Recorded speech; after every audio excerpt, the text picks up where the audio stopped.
Mumia, when you talk about COINTELPRO and you talk about the state violence that was visited against people who were part of a movement, we have to agree that this violence had its impact.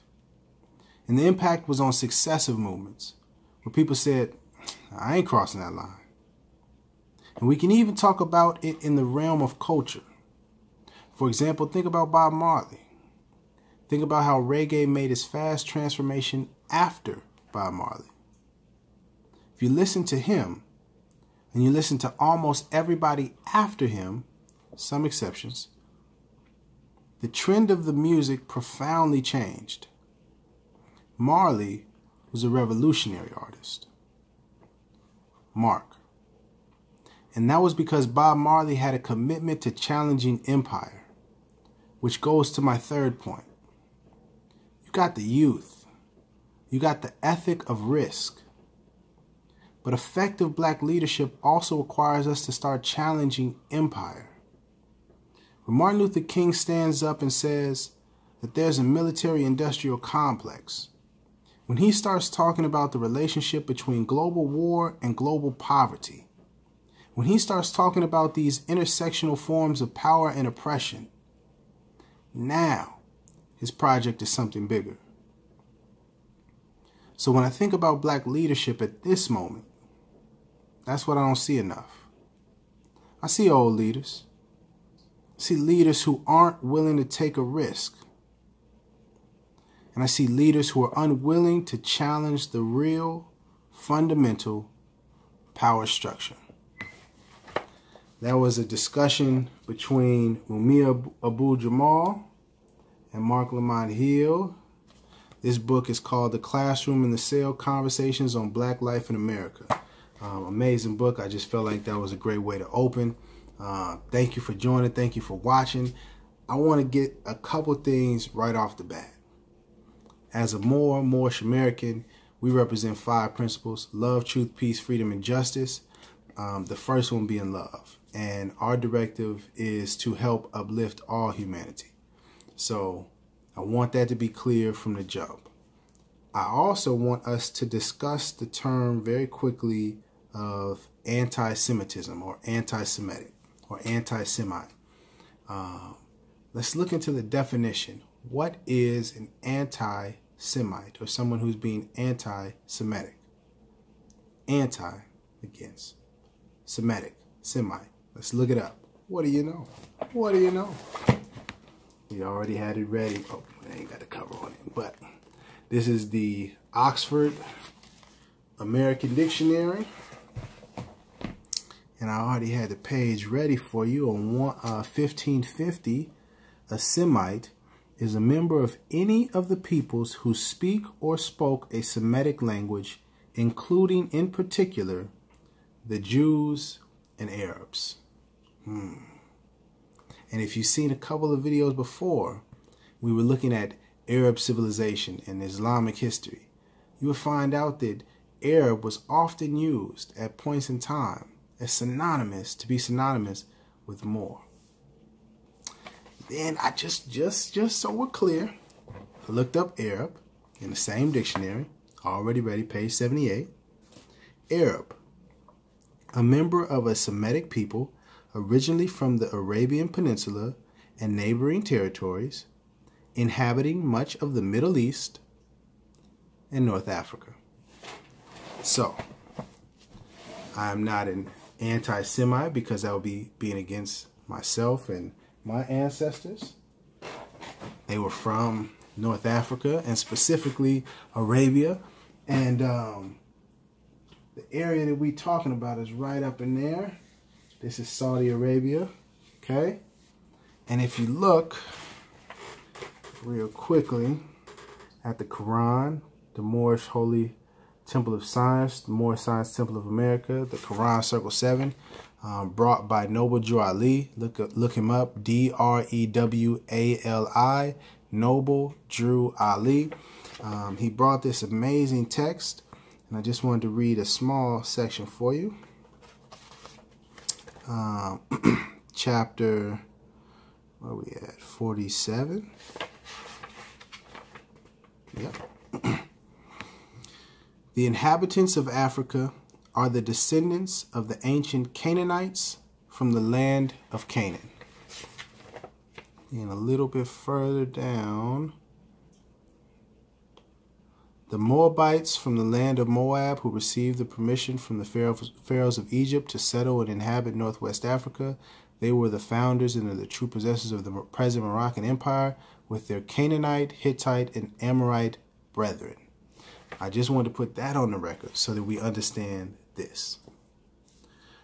Moors, or so-called black people, are connected to Palestinians in the sense that both of our ancestors are Canaanites. The lineage from Moors is Moors, you're going back further to Moroccans, going back further to Moabites, anciently. Moabites are connected with Canaanites and Canaan. And if you look at the land, Canaan was right here where we know is the Middle East. What is today now Palestine was once Canaan. Matter of fact, I'll show it to you right there.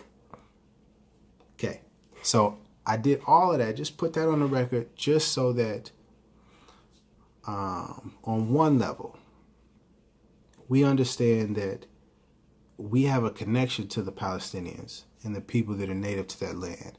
And, you know, based on that connection, we should be interested and mindful and inform ourselves of what's going on.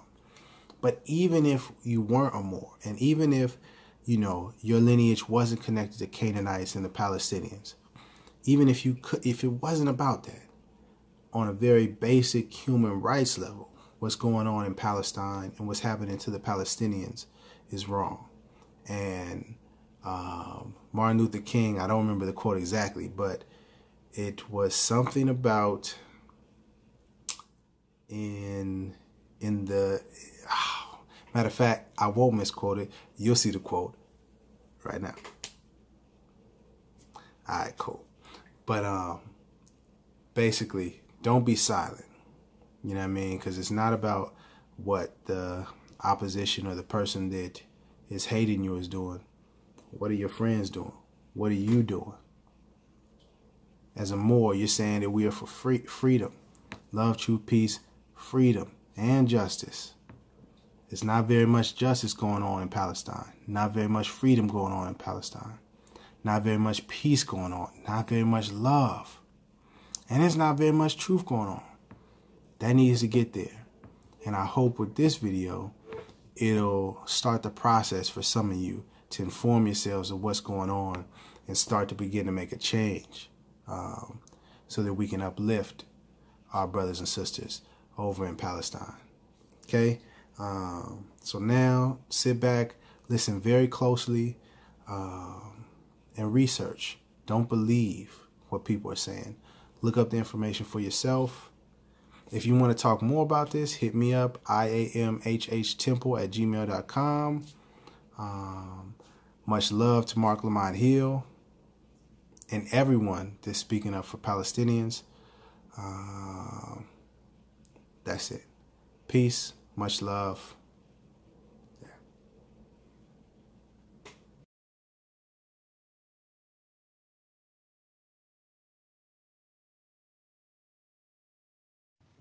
Mr. Secretary General, Chairman, Ambassadors, and Your Excellencies, good afternoon.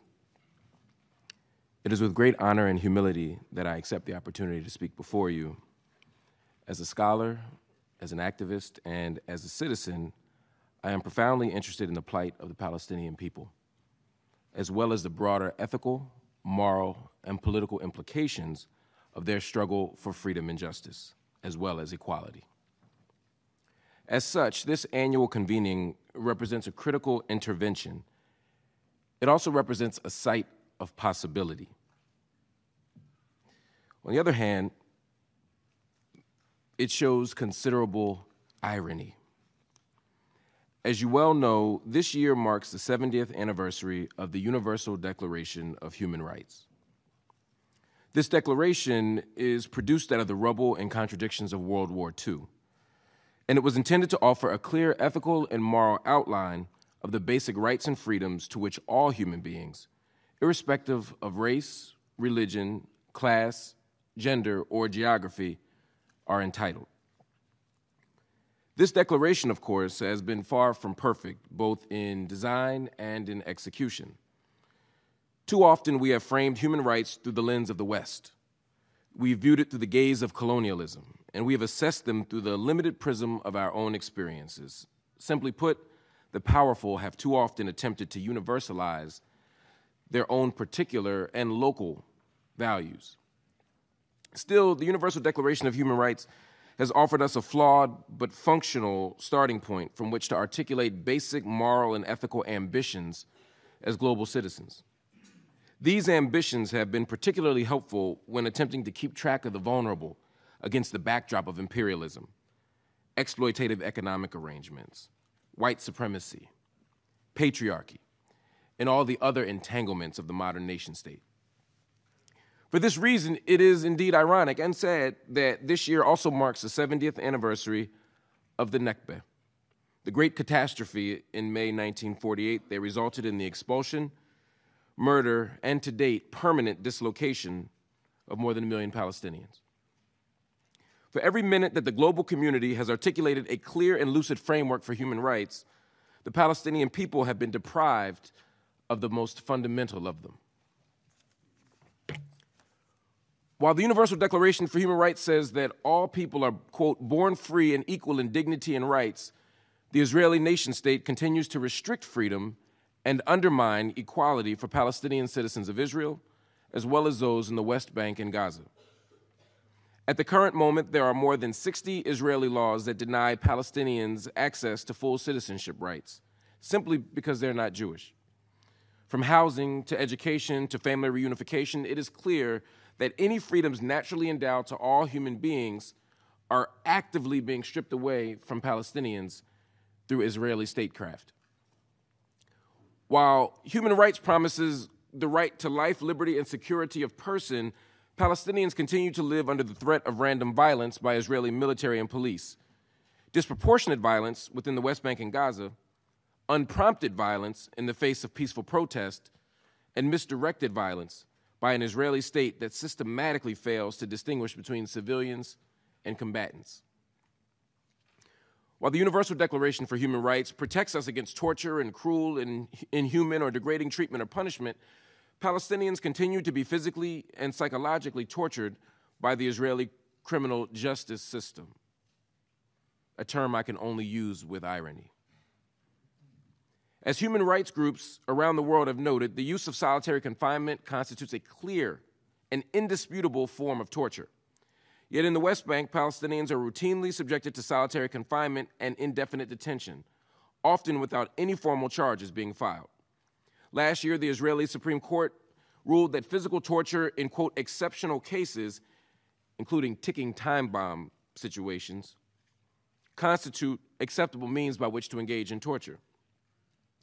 Although these exceptions are themselves a violation of the absolute human right not to be tortured, Israeli security operates in practice in such a way that nearly all Palestinian cases are viewed as exceptional. Nearly every Palestinian is understood to be a potential terrorist, thereby making them susceptible to ticking time bomb investigation tactics at all times.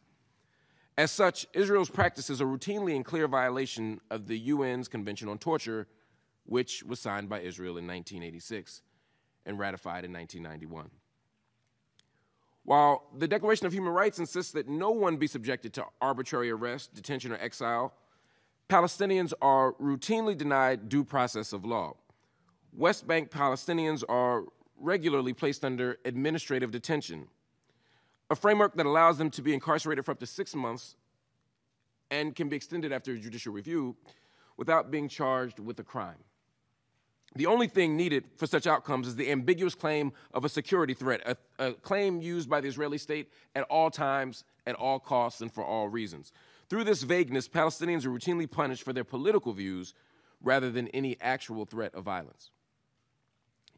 The Declaration of Human Rights insists that all humans are entitled to a, quote, fair and public hearing by an impartial tribunal. Israeli military courts, the exclusive adjudicator largely for West Bank residents, and in some cases Palestinian citizens of Israel, they have a conviction rate of more than 99%. That suggests that Palestinians are either more guilty than any other group in human history, or that the Israeli government is unwilling or incapable of offering fair and impartial trials for Palestinians.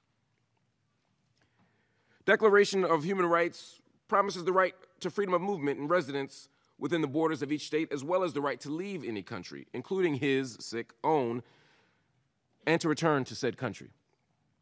It is impossible to travel throughout historic Palestine and not see the blatant restriction of movement between cities in the occupied Palestinian territories, as well as inside the state of Israel.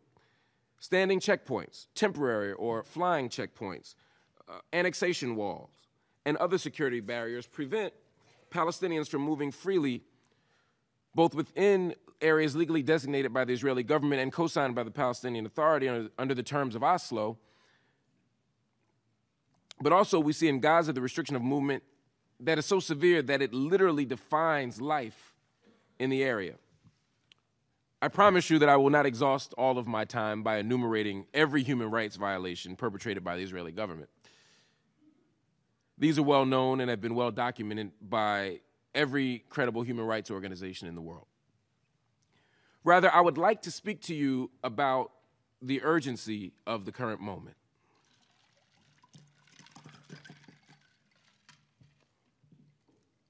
Forgive my thirst. I literally just got off of a flight from Palestine to come to address you this morning, and I was boycotting the Israeli water, so I was unable to quench my thirst. But thank you for your indulgence, or for indulging me, rather. As we speak, the conditions on the ground for Palestinian people are worsening. In recent decades, the Israeli government has moved further and further to the right, normalizing settler colonialism and its accompanying logics of denial, destruction, displacement, and death. Despite international condemnation, settlement expansion has continued. At the same time, home demolitions and state-enforced displacement continues to uproot Palestinian communities. For Gazans, the 11-year Israeli and Egyptian blockade by land, air, and sea has created the largest open-air prison in the world. With only 4% potable water, electricity access that is limited to 4 hours per day, 50% unemployment, and the looming threat of Israeli bombs, Gaza continues to constitute one of the most pressing humanitarian crises of the current moment. In the West Bank, conditions are not much better. Unemployment is generally around 18%, with frequent loss of income due to Israeli military closures, making it impossible for Palestinian workers to get access to jobs. Settlements and the extra land allocated for them, as well as closed military zones and other restrictions, make it impossible for Palestinian towns to grow. And in the midst of it all, Prime Minister Netanyahu's administration has become increasingly indifferent to critique, censure, or even scorn from the international community for its practices. Perhaps the most glaring example of this indifference, as well as the urgency of the current moment, is the recently passed nation-state law. Through this basic law, the Israeli state has officially rejected Arabic as an official state language. It has described settlement expansion, both inside and outside of the Green Line, as a national value, and it has reinforced the fact that Israel is not a state of all of its citizens. As an American, I am embarrassed that my tax dollars contribute to this reality. I am frustrated that no American president since the start of the occupation has taken a principled and actionable position in defense of Palestinian rights. And I am saddened, though not surprised, that President Trump's administration has further emboldened Israel's behavior through its recent actions. In May of this year, President Trump officially moved the U.S. Embassy to Jerusalem, which he recognized as the undivided capital of Israel. This choice not only flew in the face of international law and precedent, but also constituted a powerful provocation and a diplomatic death blow. In late August, President Trump then permanently reneged on America's commitment to funding UNRWA, a move that now leaves millions of Palestinian refugees in medical, economic, and educational peril. Moreover, the move serves as a political strong-arm tactic, whereby the United States is unilaterally attempting to resolve, through the Trump administration, the final status of Palestinian refugees. While President Trump's policies have been the most dramatic, it is important that I stress to you, to reiterate to you, that they are not wildly out of step with American policy. Cuts to UNRWA is an idea that has been raised in Washington for years, dating back at least to the George W. Bush administration.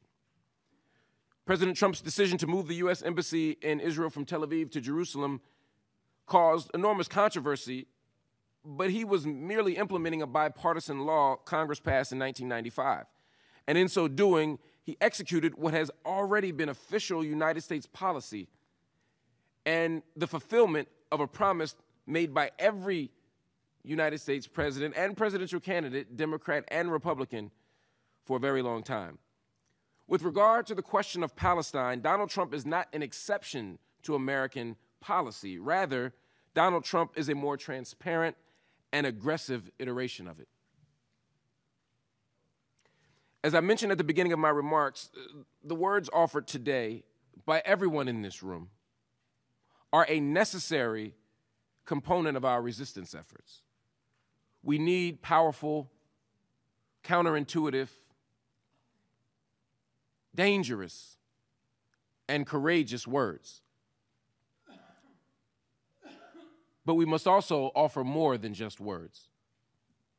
Words will not stop the village of Khan al-Ahmar with its makeshift schools created by local Bedouin villagers. Words will not stop them from being demolished in violation of the Fourth Geneva Conventions. Words will not stop poets like Darin Tetur from being caged in Israeli jails, for having the audacity to speak the truth about the conditions of struggle on her own personal Facebook page. Words will not stop peaceful protesters in Gaza from being killed as they fight for freedom against Israel's still undeclared borders. Regarding the question of Palestine, beyond words, we must ask the question, what does justice require? To truly engage in acts of solidarity, we must make our words flesh. Our solidarity must be more than a noun. Our solidarity must become a verb. As a Black American, my understanding of action and solidarity action is rooted in our own tradition of struggle. As Black Americans resisted slavery, as well as Jim Crow laws that transformed us from a slave state to an apartheid state, we did so through multiple tactics and strategies. It is this array of tactics that I appeal to as I advocate for concrete action from all of us in this room. Solidarity from the international community demands that we embrace boycotts, divestment, and sanctions as a critical means by which to hold Israel accountable for its treatment of Palestinian people. This movement, which emerges out of the overwhelming majority of Palestinian civil society, offers a nonviolent means by which to demand a return to the pre-67 borders, full rights for Palestinian citizens, and the right of return as dictated by international law. Solidarity demands that we no longer allow politicians or political parties to remain silent on the question of Palestine. We can no longer, in particular, allow the political left to remain radical or even progressive on every issue, from the environment to war to the economy, to remain progressive on every issue except for Palestine. Contrary to Western mythology, Black resistance to American apartheid did not come purely through Gandhian nonviolence. Rather, slave revolts and self-defense and tactics otherwise divergent from Dr. King or Mahatma Gandhi were equally important to preserving safety and attaining freedom. We must allow, if we are to operate in true solidarity with Palestinian people, we must allow the Palestinian people the same range of opportunity and political possibility. If we are standing in solidarity with Palestinian people, we must recognize the right of an occupied people to defend itself. We must prioritize peace. But we must not romanticize or fetishize it. We must advocate and promote nonviolence at every opportunity, but we cannot endorse a narrow politics of respectability that shames Palestinians for resisting, for refusing to do nothing in the face of state violence and ethnic cleansing. At the current moment, there is little reason for optimism. Optimism, of course, is the belief that good will inevitably prevail over evil, that justice will inevitably win out. In the course of human history, and certainly even in the course of the United Nations, there is no evidence of such a proposition. Optimism is unsophisticated. Optimism is immature. Optimism is what my students have when they take examinations that they did not study for. Some become quite religious at that time. But regardless of their strategies of optimism, the outcome is far from guaranteed or even likely. What I'm challenging us to do in the spirit of solidarity is not to embrace optimism, but to embrace radical hope. Radical hope is a belief that despite the odds, despite the considerable measures against justice and peace, despite the legacy of hatred and imperialism and white supremacy and patriarchy and homophobia, despite these systems of power that have normalized settler colonialism, despite these structures, we can still win, we can still prevail. One motivation for my hope in the liberation and ultimate self-determination of the Palestinian people comes in August of 2014. Black Americans were in Ferguson, Missouri, in the Midwest of the United States, protesting the death of a young man named Michael Brown, an unarmed African-American male who had been killed by a law enforcement agent. And as we protested, I saw two things that provided hope for the Palestinian struggle. One was that for the first time in my entire life of activism, I saw a sea of Palestinian people. I saw a sea of Palestinian flags in the crowd saying that we must form a solidarity project. We must struggle together in order to resist, because state violence in the United States and state violence in Brazil and state violence in Syria and state violence in Egypt and state violence in South Africa and state violence in Palestine are all of the same sort. And we finally understood that we must work together and not turn on each other, but instead turn to each other.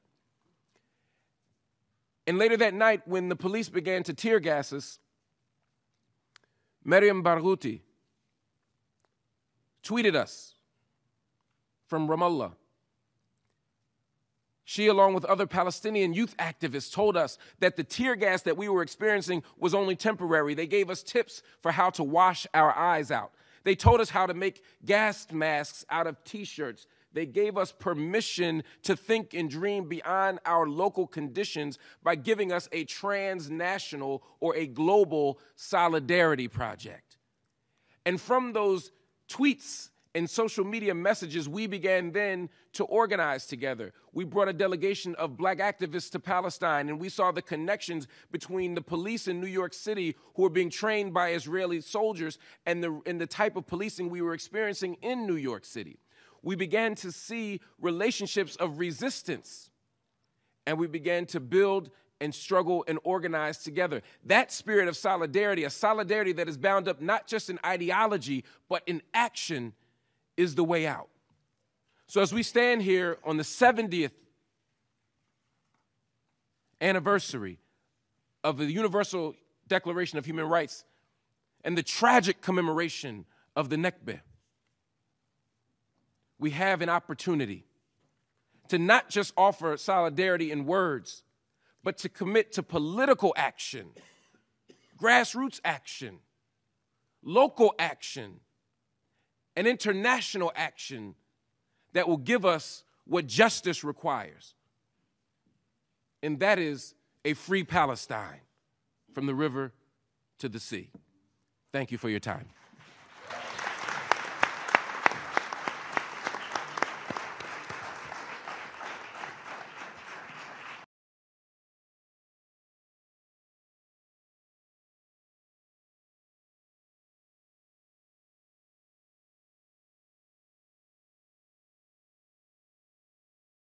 With the help of the Almighty, my name is Rabbi Israel David Weiss from the Turei Jews United Against Zionism. We are presently in the United Nations here in New York. We are here part of a delegation of rabbis, part of the International Day of Solidarity for Palestine. We've been here yesterday and today where there are many ambassadors and distinguished speakers came to speak up for Palestine. One of the speakers was Marc Hill, a distinguished spokesperson, a distinguished member of the press, and somebody who decided to speak up because his heart pains, his heart hurts, and he cried out at the injustice of what's happening to the Palestinian people. And he spoke yesterday, today he's been punished, that he's been fired from his job. We feel that we must speak up about this. He's obviously, the excuses because he'll be being accused of being anti-Semitic, because or else why would you fire him if you speak out against Israel? And we therefore have to speak up at this injustice because the concept of the occupation, this whole Zionist entity, this ideology that formed the Zionist state of Israel, is totally a fraud. It is an abuse of our Jewish religion, and that is why we're actually here to plead with the world that they should know that this is an injustice. Judaism is a religion subservient to God, and that is all it's about. And the occupation, this Zionist state of Israel that's a mere 70 years, is a transformation to nationalism that is a patent fraud. They are using the Star of David. They are using the name Israel. The Star of David, which they're using, is a blatant thievery, a blatant case of stealing the identity of a people. We are here as Jews. The Torah does not permit us to steal or kill, does not permit us to occupy. In fact, the Torah forbids us to even have a Jewish state, Jewish sovereignty since the destruction of the temple 2,000 years ago. And the only reason that the Zionists took this identity, even though they detest the religion and they are nationalism and they ignore the words of God, is because they need this facade to intimidate people not to speak out against their blatant crime of occupation. We are here and we are telling the world their existence is not acceptable. It's criminal. It's a Nakba. And when they wave their flag and they speak up against anybody who dares to speak up for the rights of the Palestinians and the hurt of the Palestinians and accuse them of anti-Semitism, that is just another unacceptable injustice and detestable, repugnant act. Marc Hill has stood up for what is godly. He's speaking up for what is right. The justice of the... Often when there is dissent expressed in the United States against policies of the Israeli government, people here are called anti-Semitic. What is your response to that as an Israeli Jew? Well, it's a trick. We always use it. When from Europe somebody is criticizing Israel, then we bring up the Holocaust. When in this country people are criticizing Israel, then they are anti-Semitic. And the organization is strong and has a lot of money, and the ties between Israel and the American Jewish establishment are very strong, and they are strong in this country. As you know, they have power, which it's okay. They are talented people and they have power, money, and media and other things. And their attitude is Israel, my country, right or wrong, the identification. And they are not ready to hear criticism. And it's very easy to blame people who criticize certain acts of the Israeli government as anti-Semitics, and to bring up the Holocaust and the suffering of the Jewish people, and that justify everything we do to the Palestinians. הסיבה שאני בחרתי לצאת את העדות שלי בשירות שלי בחברון היא כי אני הבנתי על עצמי, אחרי תהליך מאוד ארוך שעברתי, שלהיות בעמדת כוח כזאת, של עם כובש, של צבא כובש, אני אישית שילמתי מחיר מאוד מאוד כבד ואני חלק מהחברה הזאת. אני החלטתי להסתיר את השתיקה, כי אני מבקשת שאנחנו כמדינה ואנחנו כחברה, נתבונן במציאות שבה אנחנו חיים באמת. נסתכל לה בעיניים ונגיד, אוקיי, אנחנו עם כובש, בסדר, ככה זה נראה, ככה זה בשטח. אין לי פתרון, אין לי אופציה אחרת, אין לי משהו להציע כאופציה חלופית. אבל עדיין צריך להסתכל על מה שנעשה היום בשטח. שאנחנו שולחים את הילדים שלנו, את החברים שלנו, את האחים שלנו, את האבות שלנו, כאילו את האחיות שלנו, שאנחנו שולחים אותם לשטח, זה מה שהם עושים, בין אם נרצה ובין אם לא. אני הגעתי לשטח מתוך מקום מאוד מאוד הומני, אפילו לא רציתי להתגייס, וכשהתגייסתי, אמרתי לעצמי, אוקיי, זה מה שיש לי לעשות, אז אני כבר אלך למקום הכי קרבי שיש, ואני אתן שמה את הנגיעות ההומניות שלי. ואני הפכתי למפלצת שאני לא יכולה להסתכל על עצמי בעיניים. ועל זה, ואני לא היחידה. אין מנוס מלהפוך ליצור הזה, ליצור האלים, האגרסיבי, שאני בעצם היצור הזה. ואני מבקשת שכל מי שרואה את העדות הזאת, שפשוט רק לחשוב על זה, שזו המציאות, היא לא רק שלי, היא של כל מי שנשלח לשטח, וכל מי שמקבל ליד שלו כוח כזה, ללא גבולות. זה היצורים שאנחנו הופכים להיות, וזה החברה שלנו. I realized that my job is actually to maintain an apartheid system. Very early on, I understood that the rights that the Jewish settlers have are not the rights that the Palestinians have. I understood that I cannot touch a Jewish settler if he is attacking a Palestinian. The best I can do is call a local police department to come handle it, like I would do at home in Jerusalem. So these Jewish settlers that live in Hebron are living under the same rights that I live in Jerusalem, but the Palestinian next to them, next house over, next building over, sometimes next apartment over, lives under my rule, my military rule. And I can do whatever I want with him. I can take his home as a temporary base for a few hours to a few days to a few weeks. I can decide that I'm arresting the people of the house and tying them up to the fence of my base. If we will get an order to demolish their home or just lock their front door and don't let them out into the street their house is on, a street that only Jewish settlers can walk on and Palestinians cannot. So they have to walk through windows to yards, into the other side, into the Kasbah of Hebron. I think realizing all of that in a very, very early stage in my service helped me understood that someone was lying to me along the way. I didn't feel like I'm protecting anyone. I didn't feel like I'm helping anyone feeling more safe. I feel like I'm terrorizing people. I feel like for the first time in my life, the boundaries between good and bad that I learned as a kid, and obviously I learned that I'm on the good side, was broken. I felt like I am the terrorist. And my job was literally to scare people so they cannot think about acting against the Israeli settlers or the Israeli military. That was actually our defined mission, to make sure that to instill fear in the hearts of Palestinians in Hebron. And that's exactly what we did.